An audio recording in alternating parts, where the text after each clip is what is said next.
You can literally upload a job description, upload your CV, and tell a language model to just, tell me if I fit or not. Tell me what should I add. Tell me what I should highlight. Please be genuine. Please be honest. Please be a human being, because we are hiring human beings. We are not hiring robots. If it becomes obvious in the interview that you are reading or just saying what AI tells you to say, huge red flag.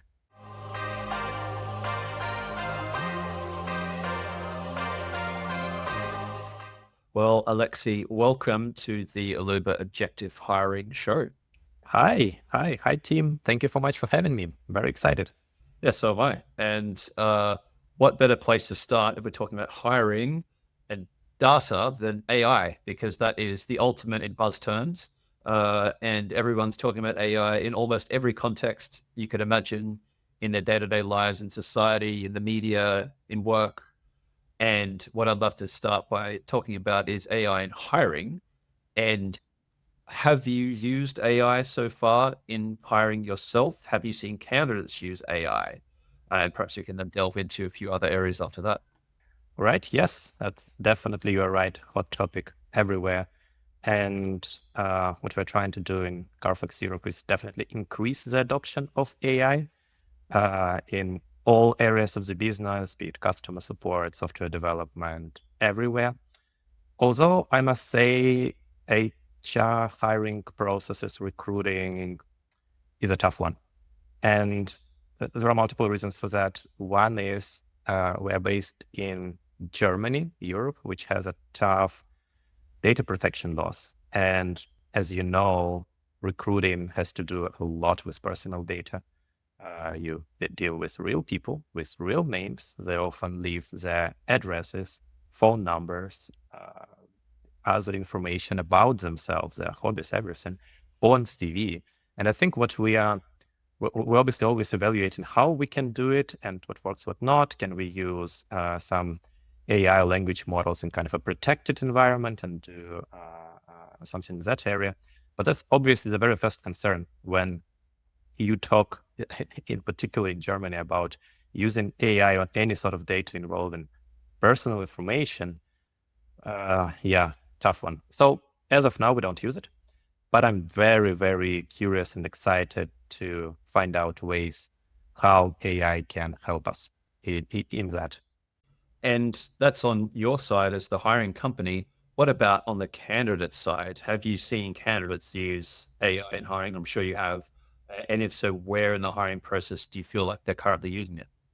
I actually have like sort of a hot take, I think, on this one. I do see it in between, but I wish I saw it more often, to be honest, because one of the, I think, my kind of annoyances about candidates, their CVs and screening process is that you post a job ad, you say very clearly what you're looking for, and you get pretty high percentage of people applying that either didn't read the job ad at all, or they think that it was not worth to include or highlight somehow the experiences, skills that we're looking for into their CV.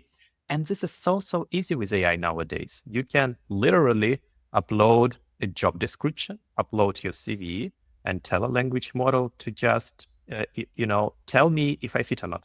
Tell me what should I add. Tell me what I should highlight in that. So if I can give any advice to potential candidates, just use it more often because it helps.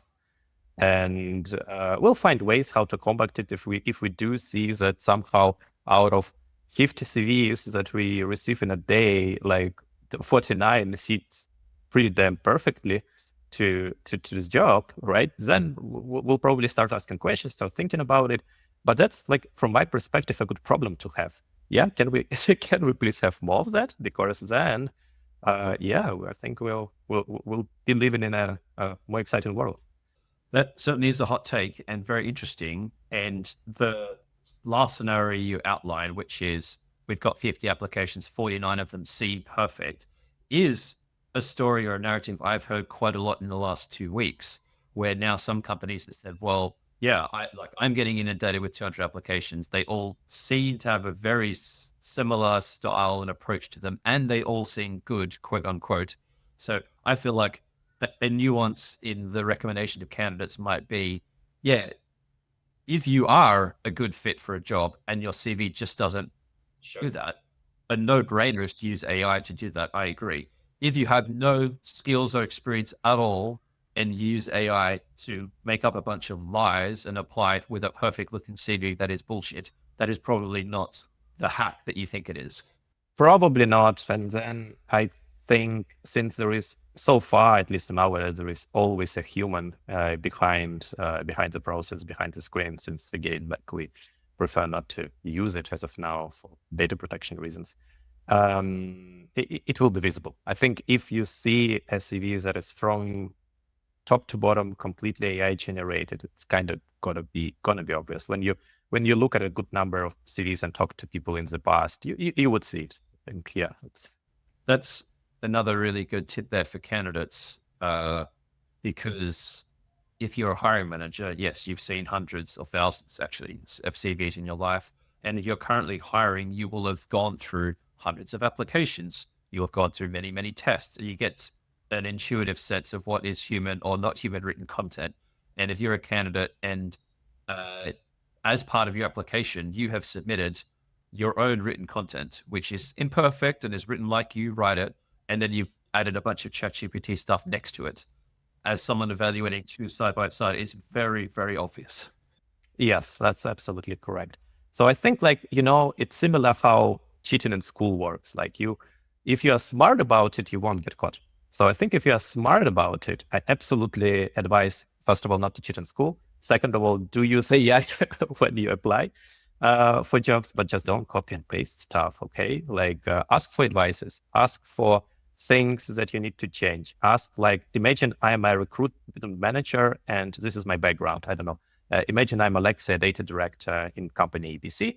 Pull my LinkedIn profile, even copy paste it there, whatever, and say what would Alexey say about my CV? Actually, you'd be surprised that AI is quite capable. Language models nowadays are quite capable in giving you good advices. And then you do your work, implement those advices yourself, not just copy paste. And if you do that, I think the quality of CV will definitely increase. That is a great suggestion. I never heard that before. If you know the hiring manager or maybe the talent acquisition person initially who's going to review a CV, using their public information to then give you suggestions, that is a great hack. At least try, not I don't have that many details on my LinkedIn profile that are public, but some people do. And if it's public, capitalize on it. 100%. That is a great suggestion. What about just philosophically about the use of AI? Like you mentioned in passing, if you're going to cheat well. Is using AI cheating, or is it just now something that is just it's a tool that everyone should leverage? I view it as a tool.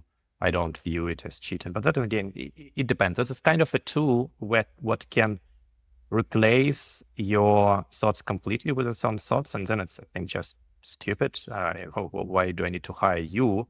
I can, just ask AI everything I want to ask you and do your job for you. No, I post a position because I want to hire a real person. And then just use it as a tool to give you advices in even proofread your text. Maybe you missed a couple of commas. Maybe your sentences can be restructured, be more simple. Maybe something is not understandable. I'm not a native speaker. I often make a lot of mistakes in English when I write, when I speak, and that's such an obvious thing. Scan my CV, tell me what sentences I can make easier to understand. Is formatting good? What advices you can give me? This kind of stuff. And I think that it's not cheating. It's just you can get all this information online. Although if you read through blogs, listen to podcasts, it might take a while, right, until you get a comprehensive picture and you are able to implement everything with AI. It can take a couple of minutes. You have bullet points of what you need to do.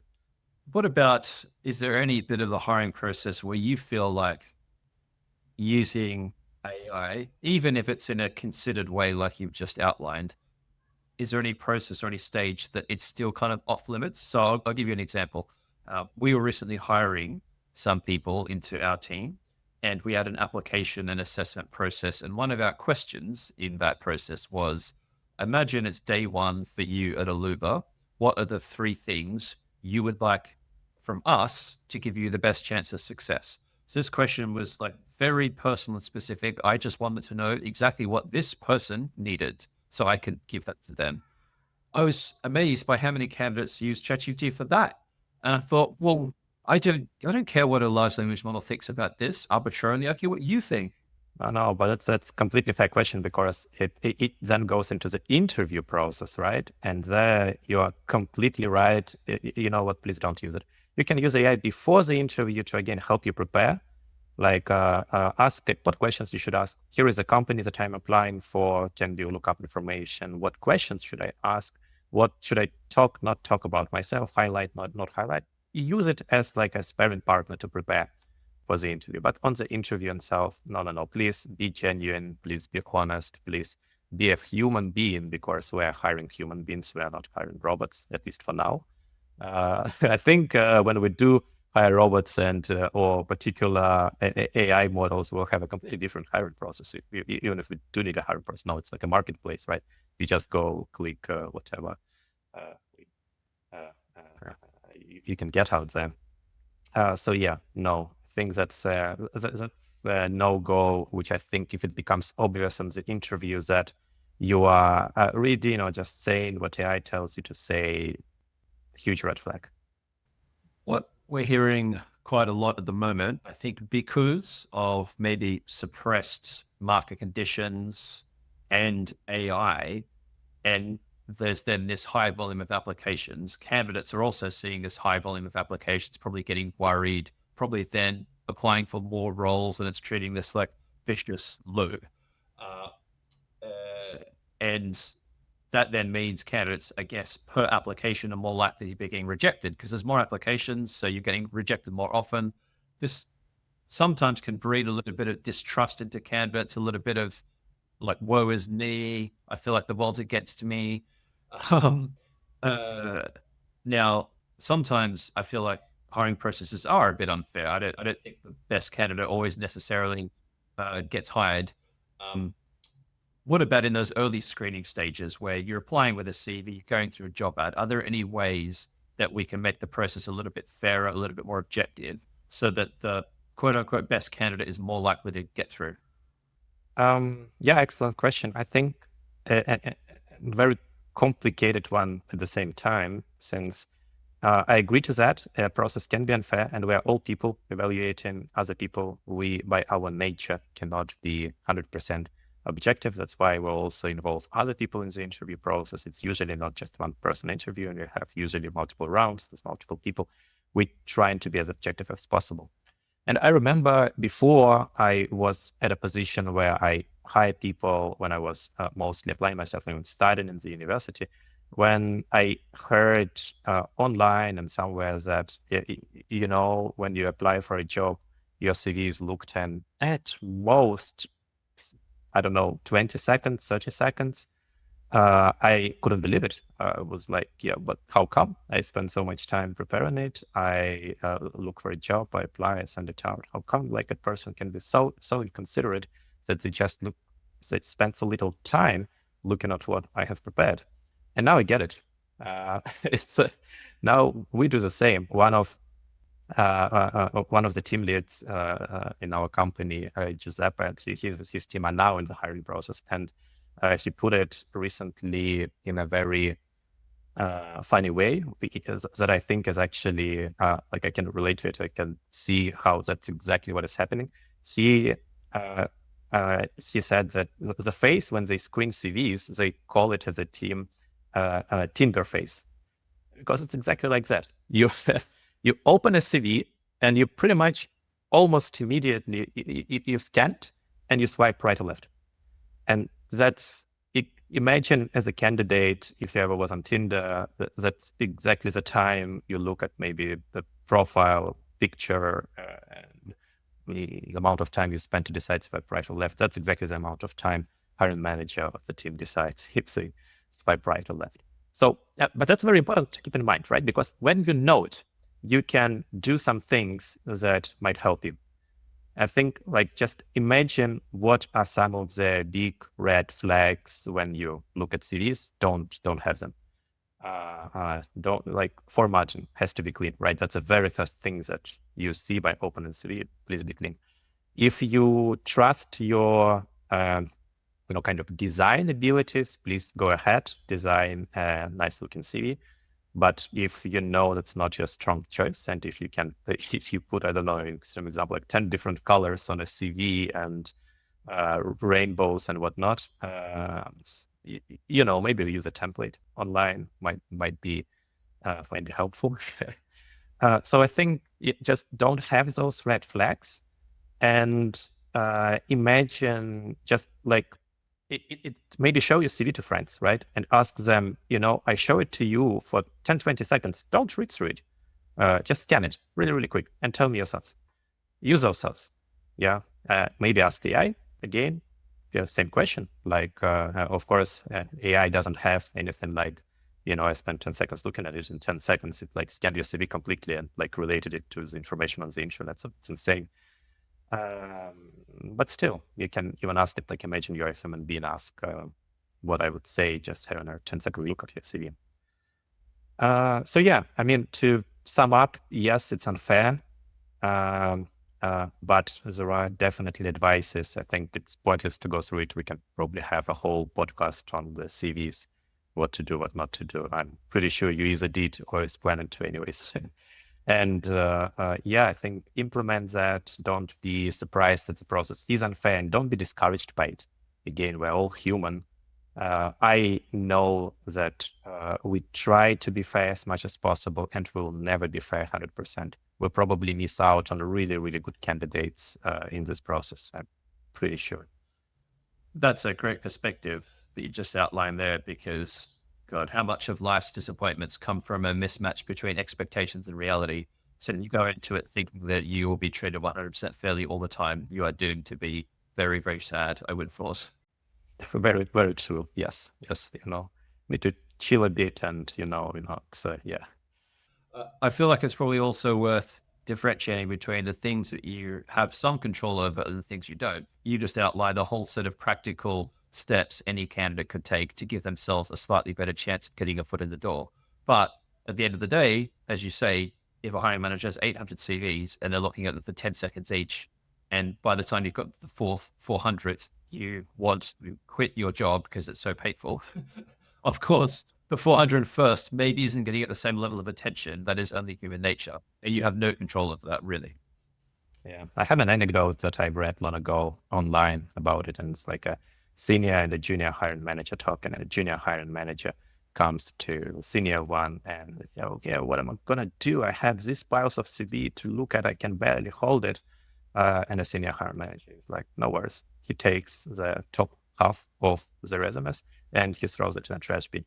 And the junior manager is like, what are you doing? We can't do that. What if like those people, we would like those people? What if they're a perfect fit? And the senior manager is saying, well, we won't like to hire unlucky people anyways. I love that one.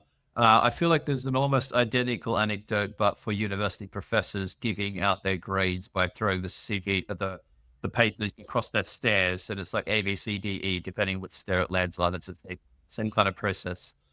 Oh, yeah. And you have a curve right away. Don't even need to think about that while some year fold that. Yes.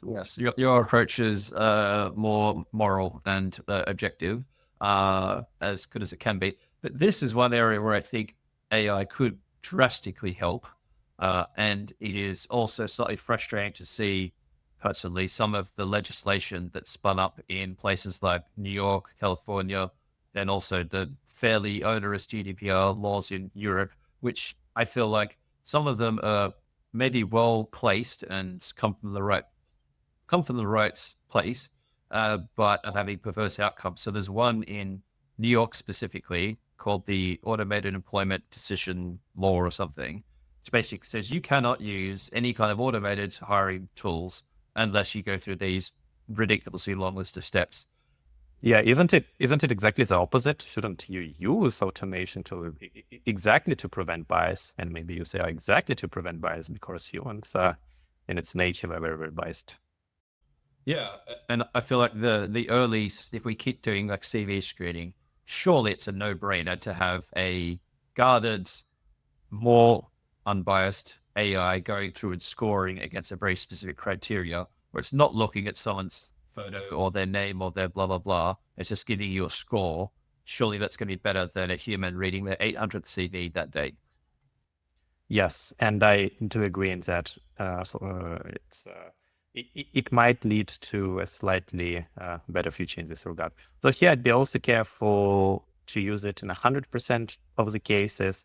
Sometimes as a hiring manager, you would see small things in the CV that maybe for AI wouldn't be important based on your task definition. Maybe you forgot to mention certain things and you would be like, I don't know, like a stupid example would be, oh, I also studied in this university and I know this degree and those professors and those are the people that put me on a very successful path, should give him a chance. Would you list all the universities that you think are good for AI to kind of rank? Maybe not, tough one. But as a human being, it is a bias, absolutely. But it's one of those, I would say maybe good ones to follow. But then, of course, like you said, if you include photos and some personal information, then it might be that you can get rejected. And it's a hiring manager might not even recognize it, right? Because if you look 10 seconds for the CV, you might be completely on your automatic like thinking process. If you said it's your 400 CV, you're not thinking about that. You just reject it. You won't even remember why you rejected it. Yeah, and whether the thought is conscious or unconscious, if the outcome is still negative for a particular type of candidate, then I guess they wouldn't really care.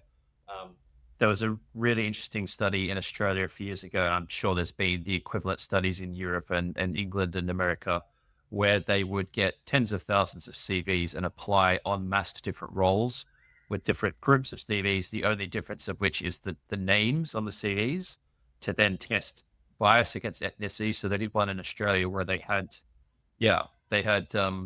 group one was basically white first and surname. Group two was white first name, Chinese last name. Group three was Chinese first name, Chinese last name. And the first group got a 12% callback, and the third group got a 4% callback only. So if the only difference between you and another applicant is your Chinese name, you have only 1/3 the chance for callback, which is like appalling. Actually, that's also something interesting for the future. I never really gave it too much thought, but now that you mentioned it, I remember like more than 10 years ago when I was applying to different roles, I was also reading online what are the best practices to back then for CV crafting. And back then, it was definitely recommended to include a photo. I was doing that. I was including my photo in the. Now it's completely the opposite. Now, and I've seen it from CVs, and I think it's a good practice. People don't include photo, and I also recommend people not to include photo. Why do you want a bias to happen? So I'm wondering if something like that would happen to MA, because what you're saying is absolutely right, and I can really see it happening in real life in companies. So yeah, maybe, I don't know, another hot take. How about as an industry, we just decide, names in the process doesn't matter until a certain stage? Would be interesting. Yeah, that's a feature we incorporated in our product in pretty early days. Was a feature we called candidate cloaking, which was a way to look at people's scores completely anonymous, so no names, no email address, no phone number, no country, like nothing. And in theory, at least the way, well, in practice, which is say how we've used it is look at their score.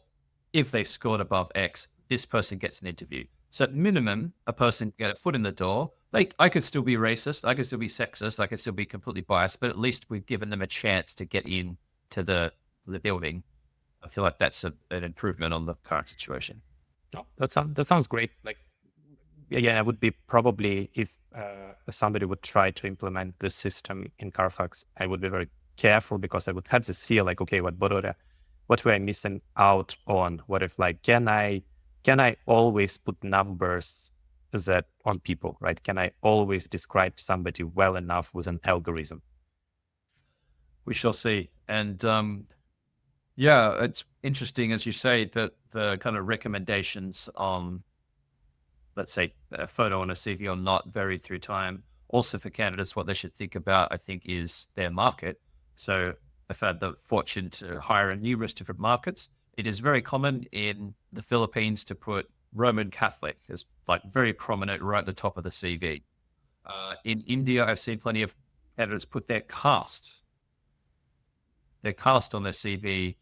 Their marital status would be really common, whereas obviously in Australia you would never see that. I've never seen a photo in Australia ever, and so it is a bit sorry dependent upon where you are in the world. Yeah, absolutely. But then it again comes to research. You can research it yourself. You can ask language models. Yeah, I think it's a very good practice to do a research. If you want to relocate, you're applying for jobs in another country, in another culture. It's a considerate thing to do. Maybe research a little bit what this culture values and what maybe you should include, not include. What about now thinking about soft skills and technical skills? You mentioned almost just in passing then that maybe we can't reduce a candidate to a single number. Maybe there's some things that aren't as obviously measurable. I wonder if soft skills might be some of those, and how you think about soft skills and technical skills and evaluating them. Oh yeah, that's another good one. And think that this one particular varies a lot on the level of the candidate. It's slightly different approach, what at least I'm doing for junior people to senior people.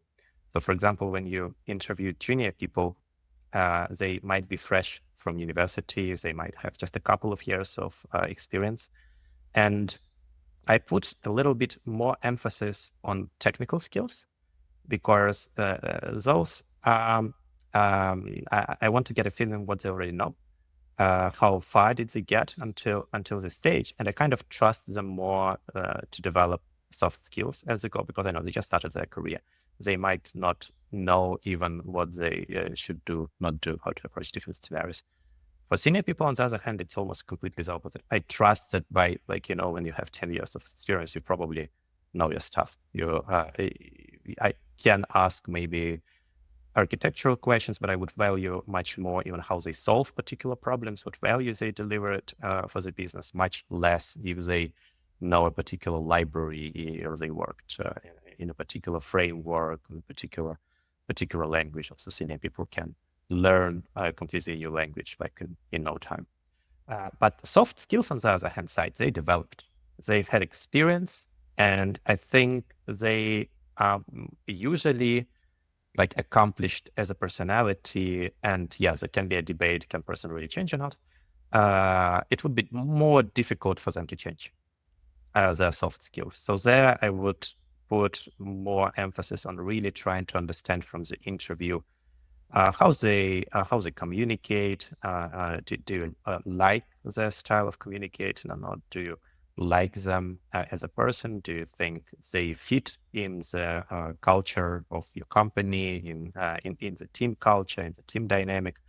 To think about all that much more for senior people as in juniors. Juniors can be more you can sort of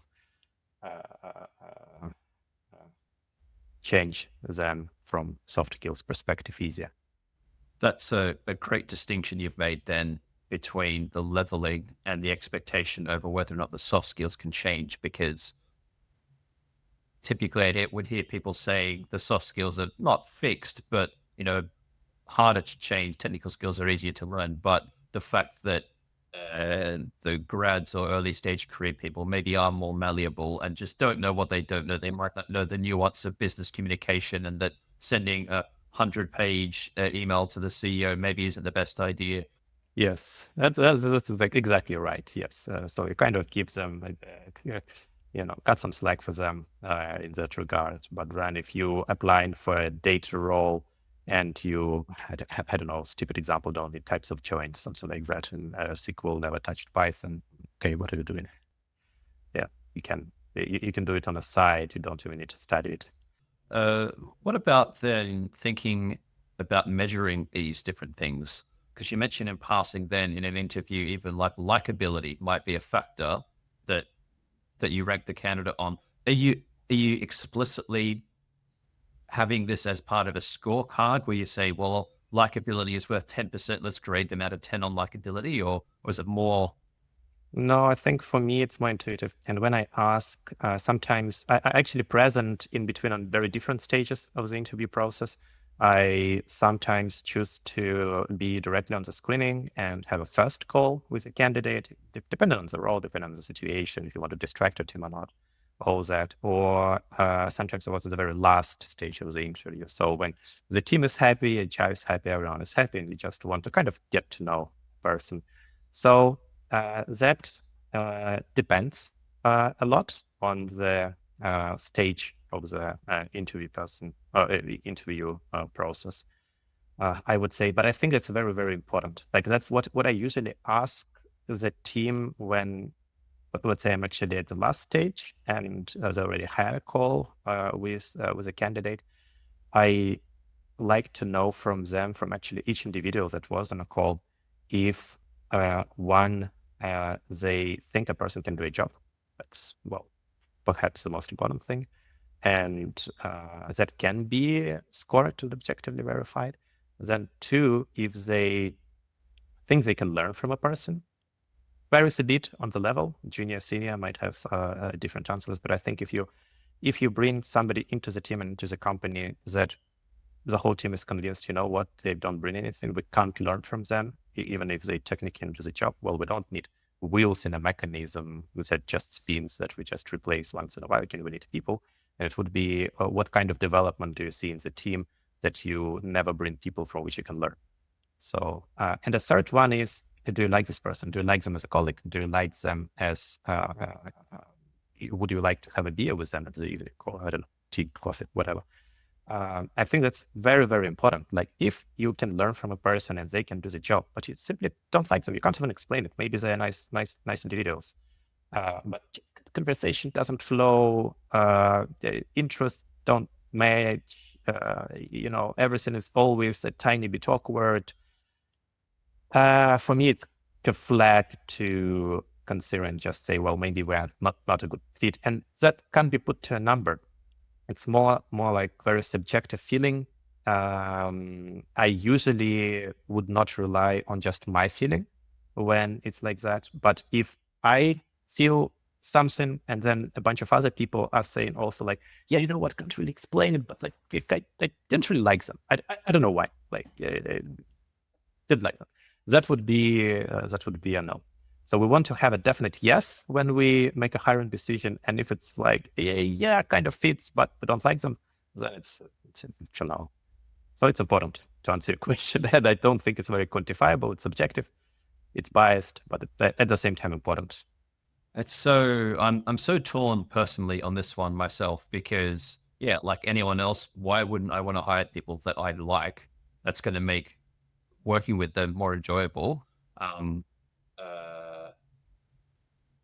But then also I feel like could the lack of liking them just be some kind of, like if I really dug into it, would I just discover some way that I'm discriminating against them? Or there's some subset of the population who is like imagine if you were very on the end of the autism spectrum and you're very difficult to form relationships early stages. Maybe you couldn't make good eye contact. Maybe you're a little bit awkward. You hadn't had amazing socialization. I could imagine how, especially in an interview process where you're a little bit nervous, you come across as a bit unlikable.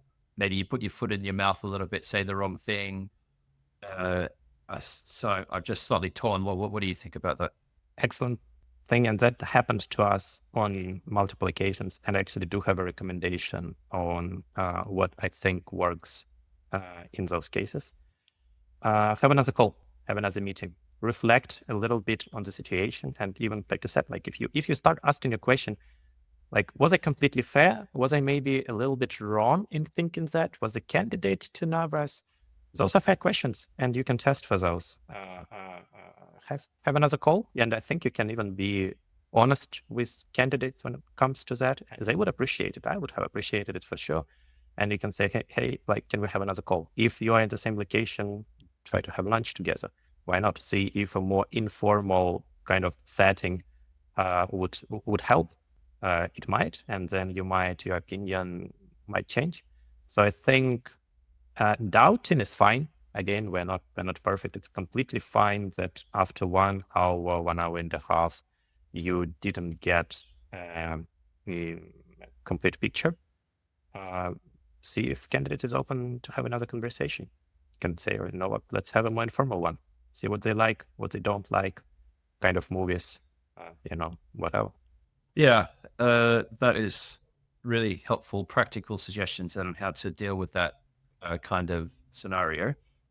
I wonder if also, like, there's this almost, I feel like this debate or spectrum from a purely intuitive gut feel way of hiring, where imagine it's like on one end, it's like I met someone for coffee and I made a yes or no decision, to the other end of the spectrum where you've measured everything, soft skills, technical skills, scorecard. This candidate scored 89 versus this one scored 65. Like everything just comes down to a number.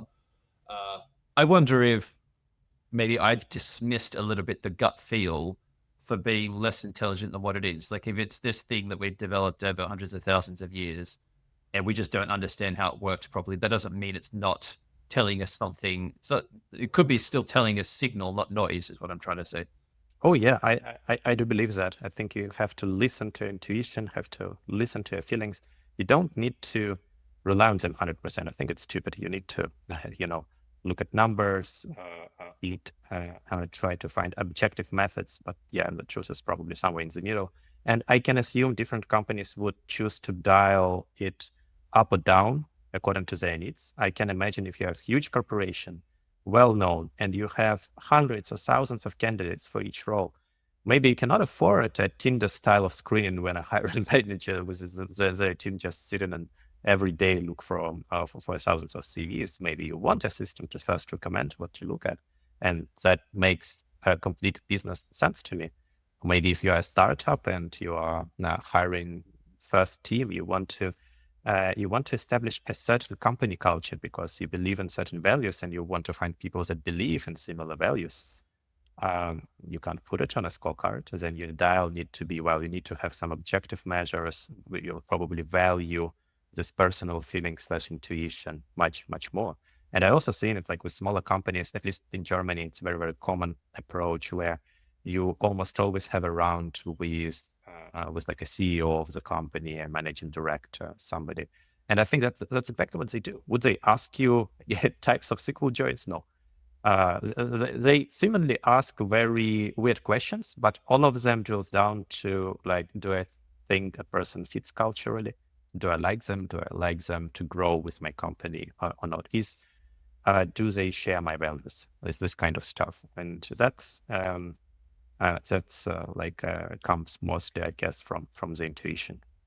Yeah, and in those interview processes, I think it would be great if companies could maybe be a little bit more proactive in their feedback. I mean, I guess this is for any stage of the hiring process, but especially these a little bit more subjective stages, especially for the candidates who fall over. I can remember personally one example, this is one of many, but early in my career, going for a role with a financial modeling business and getting to the partner level interview. Partner said, "Oh, this is great. Like, you're exactly what we need. Just come in tomorrow and have a chat to my business partner, though. Like, we've got the job, but just come and have a chat to him." I did a 4-hour round trip, had a chat with this guy. I was in his office for 10 minutes max. All we spoke about was Tottenham Hotspur and his ACL injury and nothing else. Maybe I dissed Tottenham. I made some negative comment, in favor of Arsenal or something. I can't remember. But something I said in those 10 minutes made me clutch defeat from the jaws of victory and lose that job. And I still have no idea to this day. So it was something intuitive, something I said, a certain value I demonstrated or didn't demonstrate presumably. And so I feel like if companies could at least provide a little bit of feedback, that would be helpful to candidates. I completely agree, but also I had in the past similar topics, discussions with HR on the topic, how do you reject a candidate? And this is where I think we have, again, our laws have very good intentions protecting candidates, but it often backfires in exactly those situations. So you cannot reject someone based on I didn't like you. My intuition, was not exactly fit. Yeah, I think like you fit for the role. You have the skills. Everything is fine. I didn't like you. You can't say that like legally, people can literally sue you. And that's when it gets a bit, again, I'm not exactly sure how it's in Australia, but at least in Germany, that's dangerous. Obviously, like it's among other things, like you cannot reject somebody based on their age, based on their race, whatever. That's a big no. And in all honesty, sometimes you do reject people based on their age. Maybe you're a small company, a small startup, and the whole team is young. And you are thinking about a team dynamic. You are thinking that, you know what, but they have to work together for beers and pizzas and they draw on the board and stuff. And this candidate has family, children, great children, and that's not where their priorities lie. They wouldn't do that. So that will destroy team dynamic. I think it would be so fair to just tell it to a person, like say, like you're a great guy, and I think you could do the job, but we can't do it with the current team. It just won't work long term. And legally, absolutely big no can say that. So it's a bit stupid from my perspective. I wish we lived in a more honest world. But yeah, we don't. Yeah, until then, we'll have to deal with what we've got. What about if you think back to your career in hiring? Was there ever a time that you had to make a particularly controversial decision? For example, hiring someone who everyone told you don't hire them, or was some other point of tension in the hiring process that you could discuss? Interestingly, like I think I never really when it's controversial, I try to get as much information to not make it controversial. That's my top priority. So I don't think I ever made a call where it was controversial from everybody. Like people have doubts, can be good, can be bad. These are pros, these are cons. When there are cons, it's already like, yeah, you have cons. Maybe you should wait to consider somebody that won't have so many cons. So I think like I personally is very careful when it comes to that. It somehow needs to be something like exceptional. I don't know, a person needs to maybe bring, but that's hypothetical. I never experienced that. Need to bring such unique knowledge, perspective, something so outstanding that you can close your eyes on whatever aspect is controversial. But then again, like get somehow in whatever creative way you can think of, gathering more information, more knowledge to sort out this controversy would be, I think, my priority, and not really to gamble. I think you, in business and hiring, when you deal with people, maybe you should minimize gambling. Don't like play those games, decide homes. And then do I gather that you're focused in hiring on reducing the false positives? So like making sure that if you do table enough with someone, you are like not 100% sure it's impossible, but you're very confident they're the right person? Well, I think like I need to be, and the team needs to be excited about candidate. They need to think they're great. We need to like them. They need to fit. Everything has to be perfect. Not everything, of course, is perfect. Some things you let go, close your eyes because you don't care. Maybe you value other things more, but you need to be excited. You need to have a very good feeling about it. So, and to me at least, making a controversial hiring decision would mean can go good, can go bad. I sort of like put my foot on it. I think again, my gut feelings tell me that's the right choice, and you do it. So I wouldn't do it. I somehow would continue trying to get information, and if it's impossible, maybe we already have 4 or 5 rounds with a candidate. Let's see what more can you ask for? You gather all the information, and you're still not sure. Well, if you are not sure, it's a no. I think that's for me is the case. I don't like gambling in this sense. And has that philosophy been driven by any times where you maybe earlier in your career when you're an earlier hiring manager, where you maybe weren't as accurate with your process, or you hired someone who you regretted, you're like, oh, I'm not going to make that mistake again? Is it driven by personal experience? Yes and no. In my career, I can recall one case when we hired someone and I had a good feeling about them. Well, to be fair, the team also had a good feeling about them. and it didn't work out from the probation period. But we try to be also fair in this sense, and we have frequent checkups on probation period, and you see how the person is going. You tell them very openly, look, I think you are doing these things good, and this is where you can improve. And this feedback gets as a probation period progresses, and in Germany it's crazy long, it's 6 months. So you can have a fairly good evaluation of a person. So in the beginning, it's like suggestions. And then when it comes closer and closer to 4 months, 5 months, it becomes critical. And then we usually tell a person also openly, like, look, this thing is critical. Like, please pay attention to that. Please correct it because those reasons. If you don't, I think we will not continue it. So we'll still see maybe for another month how it's going. If it's not happening, well, I'm sorry. And when you set expectations right, it either works really, really well. And like I can recall exactly one case when it didn't, for whatever reason. So we had to part ways. But I think that's also what probation periods are for. You, of course, try to be not to, again, like I try not to make controversial decisions in hiring. If you go for it, then you need to be prepared to have a very, very close eye on probation period and do those checkups, do these feedback sessions. And again, like eliminate this controversy. Yeah, let's at least say that after probation period passes, there should be absolutely no doubt that's a great fit. If you have doubts during probation period, that's a red flag. I heard someone from Y Combinator describe it this way, especially for startups when you're hiring maybe your first few people. Like put a marker in your calendar after 3 months. If after 3 months, the thought of this person leaving doesn't make you want to crawl up into a ball in your bed and not get out of bed for a weekend, then they aren't the right person, because the bar has to be set so high, especially in those early stages.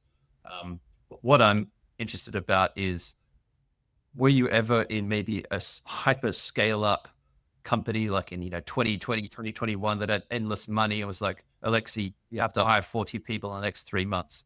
And under that pressure, did you ever change your trade-off and sort of become a little bit less risk averse? Probably yes. If that's the case, if you cannot afford to, if you need to grow fast, you have to take risks. I mean, that's what it's all about.